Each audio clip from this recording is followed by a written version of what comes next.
তো এখন না আমাদের এখানে খুব বৃষ্টি হচ্ছে, দেখো প্রচুর বৃষ্টি হচ্ছে বাইরে, কিন্তু সবুজ সবুজ হয়ে গেছে সব কিছু। তো এখনই আমার জিনিসটা আসলো, চলো তোমাদের সাথে শেয়ার করি। এখনও প্যাকিংটা আমি খুলিনি, শুধু প্যাকটা অবস্থায় আমি তোমাদের দেখাচ্ছি। এই যে চলে এসছে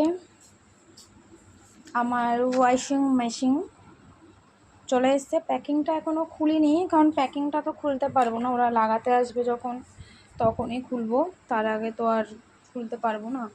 তো এই যে দেখতেই পাচ্ছ আমার জিনিসটা চলে এসেছে। তো এই সবাই বৃষ্টির মধ্যে, ঝমঝমানি বৃষ্টির মধ্যে ঢুকলো। তো যাই হোক, এবার কবে লাগাতে আসে ওরা, দেখি কোম্পানি থেকে লোক কবে পাঠাবে। জিনিসটা চলে এসছে, আর মোটামুটি বাথরুমের কাজ হয়ে গেছে, দরজা টরজাগুলো সব চেঞ্জ ঠিকঠাক করে নিয়েছি। সব কিছু বাথরুমের যা কলের কাজ ছিল সেগুলো করা কমপ্লিট হয়ে গেছে। চলো তোমাদের দেখিয়ে দিই, দাঁড়াও। তো এই যে এইখানে কলের কাজটা এইখানটাতে হয়েছে, এখানটাতে ওয়াশিং মেশিনটা থাকবে, ঠিক আছে। এইখানটাতে এইগুলোকে সব সরিয়ে দিতে হবে, এখানে যে এগুলো দেখছো এগুলো সব সরিয়ে দিতে হবে। তো এই হচ্ছে ব্যাপার আমার।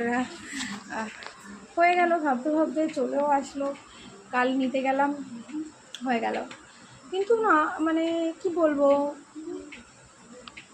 একটা জিনিস ঘরে আসা তো একটা আনন্দের বিষয়, বলো একটা খুশির বিষয়, একটা জিনিস বাড়িতে এসছে, এটা খুব দরকার ছিল। কারণ আমার ইদানিং কোমরের প্রচুর সমস্যা আমি ভুগছি, এত কাচা ধোয়া আমার পক্ষে করা হয়ে উঠছে। আমরা তো বুঝো তো, ঘরে বাচ্চা কাচ্চা থাকলে বহুত বেশি কাচা ধোয়া থাকে, আর আমি খুব ম্যানিয়াগ্রস্ত একটা মানুষ, আমি প্রচণ্ড জামা কাপড় কাচি।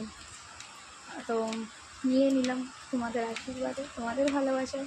খুব মনটা খারাপ করছিলো যে গত বছর পুজোর মধ্যে ড্রেসিং টেবিলটা নিলাম, টিভিটা নিলাম, আর এই বছর কিছুই নিতে পারলাম না, এরকম একটা আফসোস ছিল। যাই হোক, তোমাদের আশীর্বাদে ভালোবাসায় আফসোসটা আর আফসোস রইল না, নিয়েই নিলাম। আর গলু দেখো, হাসি দেখো, গলুর হাসি দেখো, শুধু গলুর হাসি দেখো, গলু হাসি দেখো, গলুর হাসি দেখো তোমরা। আমি শ্যাম্পু দিয়ে স্নান করেছি, মা শ্যাম্পু দিয়ে স্নান করিয়েছে আমাকে। তো চলো যাই, টাটা।